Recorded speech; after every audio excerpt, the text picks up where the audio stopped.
Brief introduction, maybe. Welcome to OJ and Stevie's Sunday service. Our service of the Sundays. No, it's Sunday service. We're gonna look at some stuff in today's Observer, and we're just gonna have a wee chat about it, and maybe what we're gonna say is gonna be quite interesting. What you can do is turn it into like a hostage video. No, I don't want to. You've got the day's copy of the Observer. That's funny. Just for the date. Can you read the date? No, so that doesn't work. Supermarkets selling cheap booze to young drinkers face Brown's iron fist.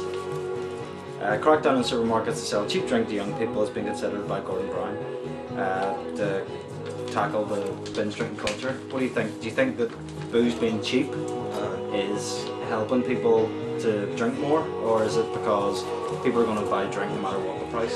Because I'm going to buy beer. Booze is like smoking, you know, like club tax on smoking all the time, and what essentially happens is people still buy cigarettes. Yeah, but we're talking about beer and vodka, so. Yeah, but it's more or less the same thing, because see, you can clap as much tax as you like on the booze, and it's still going to wind up, you know, with people walking into supermarkets and buying it. Is it to do with the price? It's not to do with the price, surely. Is it availability? If you're shopping in a supermarket for your bread and your bagels, then I suppose that's the bottom line sitting there. Simply because people have more disposable income, and if you've got more money and nothing more important to blow it on, then you're gonna blow it in booze. We're sitting here on Sunday getting tanked. Why? We could be out of the park. It's the old snowball effect, you know. If squash was the craze, or football or something, you know. It's not a craze. Yeah, but essentially what happens is, you know, say all your friends were out every week playing football on a Saturday, or playing squash or something, you know, or basketball or whatever on I'd still Saturday. be at home getting drunk. You would probably be out with them, because otherwise you'd be sitting at home drinking on your own. You've worked as a bouncer?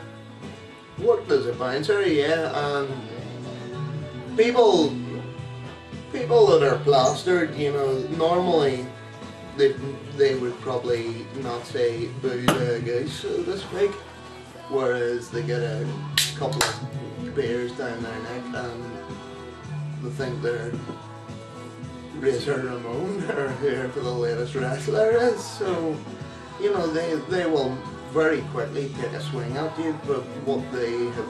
Razor Ramon, who's that? He's like a wrestler from the 90s or something. But what winds up happening is that these boys take a swing at you, and they have forgotten somewhere along the lines that they're absolutely plastered and you're completely sober. Okay. So you just, it's very easy to avoid whatever it is they're prepared to throw at you, and usually it becomes quite a detrimental situation to them. Tell me what you ate. Well, I was sort of told to go to one of the sort of high risk, you know, targets for the G8. What's a high risk target?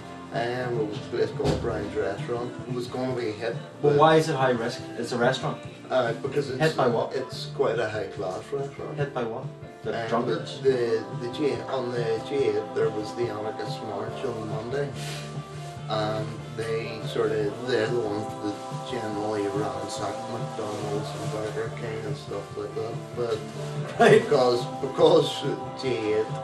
You know, because it was G8 and because Brown's Restaurant is like a classy place, the restaurant was considered, right, we're going to get hit. But the reason I was in my element there was because there was more to do with preemptive security. Right, so as opposed to looking like a thug in the door. So it was like martial law? Pretty much. We're in Edinburgh. Yeah.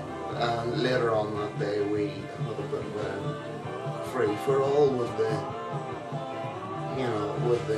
anarchist marchers, who are all about, coincidentally, all about sit between 16 and 18 and don't know what day of the week it is. And did you have any trouble? Did you have to kill anybody? No, not to kill anybody. Were you prepared to kill? Were you the- prepared to kill someone? For your job, like if your job called on you, wouldn't kill Sure, them. it's only a restaurant, but it was prepared to let it. What if it had been the White House? Like, would you have killed, if you were guarding the White House, would you kill someone? But is it not the same thing then? Not really, you know. So in a restaurant, you let them through? They were causing trouble? If they're determined to overrun the place. What if they tried to kill you? Then certainly, if it's a choice between me and them, then it's gonna be me every time. Did they give you weapons? Or were you wearing special bibs? Nope. So you didn't stand out from the crowd? Out there in the black suit, and that was that.